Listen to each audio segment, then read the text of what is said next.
Now these are the rules that you shall set before them. When you buy a Hebrew slave, he shall serve 6 years, and in the 7th he shall go out free, for nothing. If he comes in single, he shall go out single. If he comes in married, then his wife shall go out with him.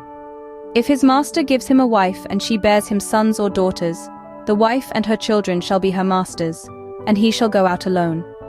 But if the slave plainly says, I love my master, my wife, and my children, I will not go out free, then his master shall bring him to God, and he shall bring him to the door or the doorpost, and his master shall bore his ear through with an awl, and he shall be his slave forever. When a man sells his daughter as a slave, she shall not go out as the male slaves do. If she does not please her master, who has designated her for himself, then he shall let her be redeemed. He shall have no right to sell her to a foreign people, since he has broken faith with her. If he designates her for his son, he shall deal with her as with a daughter.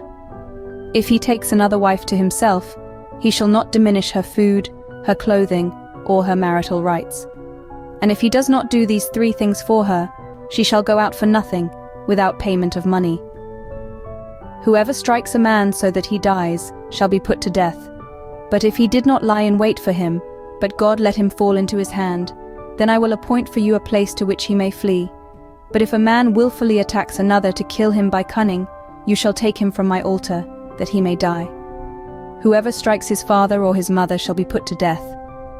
Whoever steals a man and sells him, and anyone found in possession of him, shall be put to death. Whoever curses his father or his mother shall be put to death.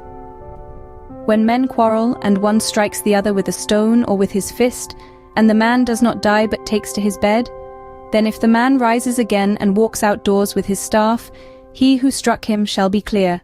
Only he shall pay for the loss of his time, and shall have him thoroughly healed.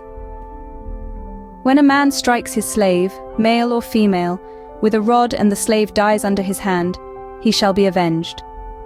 But if the slave survives a day or 2, he is not to be avenged, for the slave is his money. When men strive together and hit a pregnant woman, so that her children come out, but there is no harm, the one who hit her shall surely be fined, as the woman's husband shall impose on him, and he shall pay as the judges determine. But if there is harm, then you shall pay life for life, eye for eye, tooth for tooth, hand for hand, foot for foot, burn for burn, wound for wound, stripe for stripe. When a man strikes the eye of his slave, male or female, and destroys it, he shall let the slave go free because of his eye. If he knocks out the tooth of his slave, male or female, he shall let the slave go free because of his tooth. When an ox gores a man or a woman to death, the ox shall be stoned, and its flesh shall not be eaten, but the owner of the ox shall not be liable.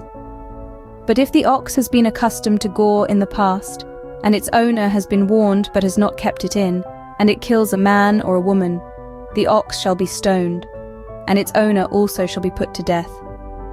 If a ransom is imposed on him, then he shall give for the redemption of his life whatever is imposed on him.